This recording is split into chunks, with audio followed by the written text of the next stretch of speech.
So welcome back to another episode, and yes, this game has captured my imagination, and I've really been enjoying it, and that is for Warhammer 40,000 here, Space Marine 2. And it's fascinating because it's a game that, you know, I talked about it early in the year. I'm like, oh, this is kind of interesting, this game's coming out. But I even said, I don't know if I'll pick it up though. I didn't even play the first one, but I saw some trailers of this and I'm like, my God, it looks amazing. And I'm like, you know what? I'm gonna get this game. And I got it off Amazon. It was over $100 off Amazon. It's like, it's crazy price. We leave immediately. And for anybody wondering what type of game this is, it's a shooter with a lot of hack and slashing going on. And I've got to ask you guys, are you into Games Workshop? Do you like Space Marines? Do you like Warhammer 40k? Maybe it's Blood Bowl you like, or something like that. Are you picking this game up? Are you into these universes? Let me know down below. Leave not one of them standing.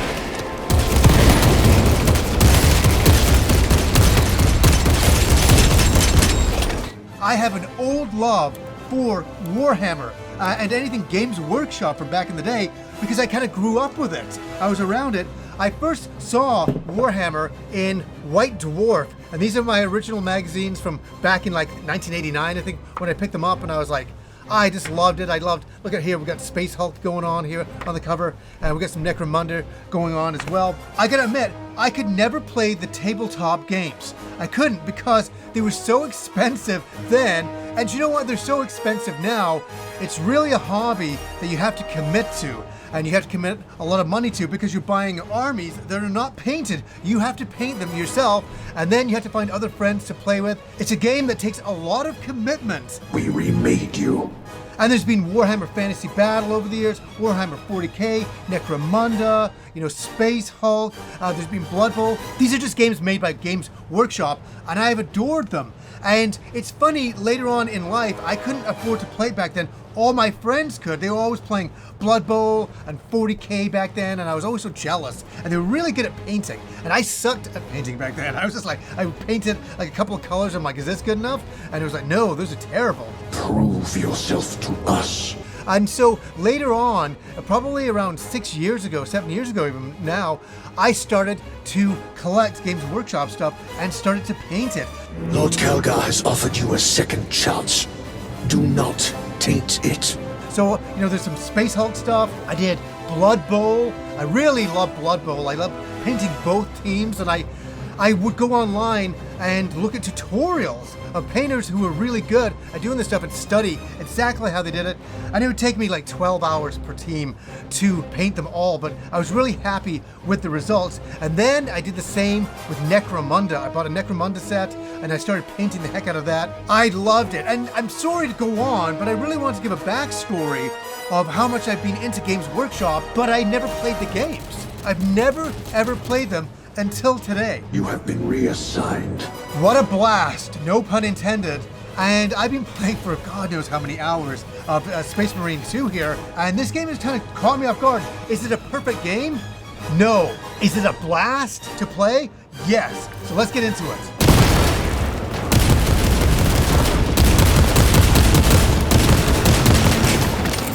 So you play as one Space Marine, Lieutenant Titus reporting for duty, who's defending this planet against the Tyranids.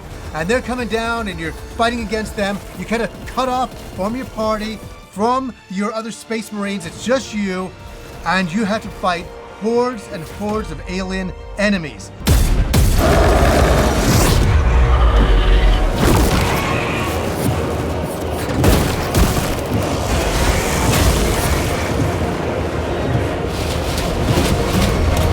So you'll go through the entire opening act of defending this one particular base, waiting for your comrades to come. I'm moving to the crash site. Do you read? And yes, you end up getting taken down and then revived. Then you're brought up to the Space Marine cruisers up there. And I gotta say something here. I'm somebody who doesn't know all of the lore of Warhammer 40k. I certainly don't. I'm an amateur when it comes to it, but I love the series and I love the idea of it all. I always have the Imperium, of these genetically enhanced humans fighting these alien creatures off in the deepness of space. And they just basically say that in the future, all that exists is war. And I love that. I love the world building here. And it was really fascinating for me personally to start playing the game and to be on one of these ships and to see all of the lore play itself out, all of these different characters and all of these different roles, and just seeing the world littered with all of the lore and history of Warhammer 40k. What is your pledge? My pledge is eternal service. Then the game really begins, and then you're sent to a war-torn planet to defend it with these other armies that are there, and it's absolutely crazy.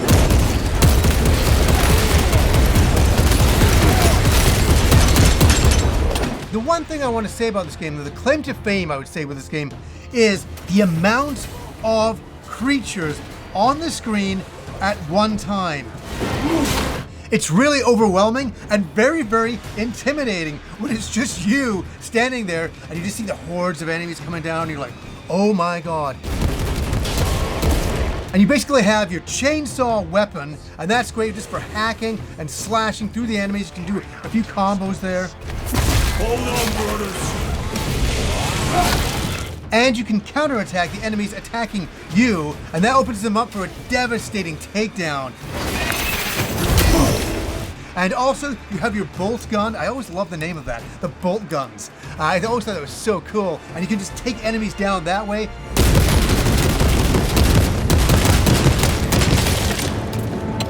But you only have a certain amount of ammo, so you really have to kind of go back and forth with countering attacks, with using your chainsaw and your gun.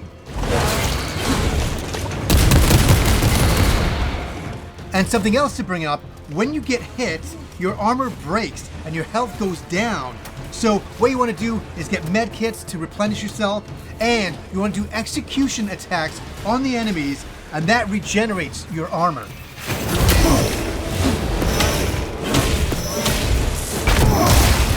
Now there's a bunch of different modes in here, and these are modes that I want to play. I want to find some friends who also have the game, because there's online co-op.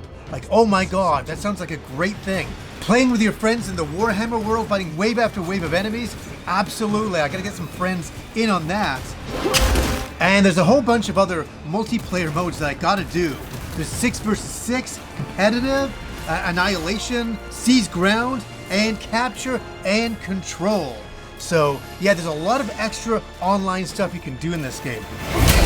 So right at the beginning, I had to change it because it was set to prioritize graphics over frame rates. And I started to play the game and it was looking beautiful, but it was really chugging there as you were walking around. And I'm like, oh man, I gotta do performance mode. Damn it. Performance mode, is it the best it could be? No, it probably isn't. I'd like to see the PC version in the future for sure. But for a home console version of this, and for me never playing a Warhammer 40k game, Good enough. and I gotta say, there's a lot of enemies on the screen and it's not perfect. There's a little bit of slowdown at times, but my god, it handles it pretty well. Considering when you see the amount of enemies on the screen. I'll continue to talk about that because it's one of the main things of the game.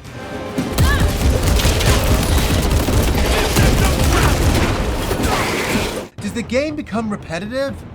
It does, but you know, for me, coming off a game like Emio the Smiling Man, which is a fun game, but it was a visual novel, what a juxtaposition going from a kind of a novel to this over-the-top action extravaganza.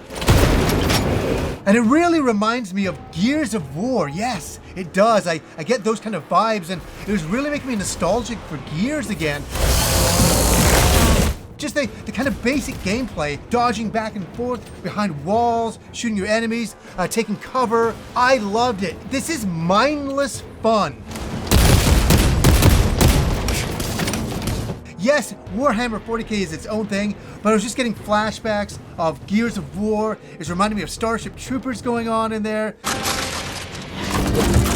It's everything, and that's one thing that Warhammer has always been so good at, is taking little bits of other universes and making it its own, and making it even better. I mean, just to explore these worlds and see all of these enemies, taking down the boss encounters. This game has truly been something else. And I also think it's, you know, sometimes the mood that you're in. And the mood I was in, I was really tired earlier on. I was like really kind of worn down. I was like, man, I just kind of want to kind of relax and play a crazy game. And I'm like, Warhammer, it's the time for this game now. And I put it in, and it just did everything right for me. Graphics, the world settings, running around, seeing all the buildings and unlocking things. This has really been an amazing day for me.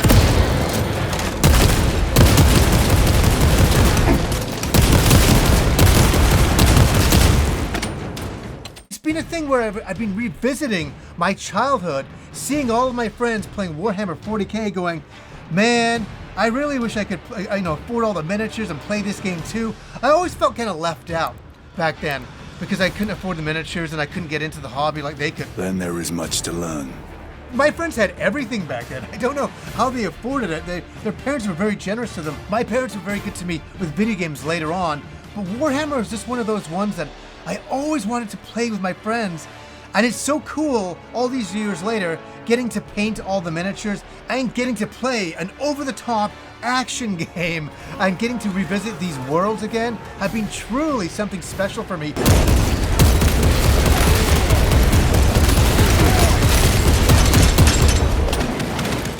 What do you guys think? Are you into Warhammer 40k? Do you play the tabletop game? Or are you just into these games especially? Are you into Space Marine 1 or Space Marine 2? Are you playing that? Let me know down below. So anyways, guys, until next time.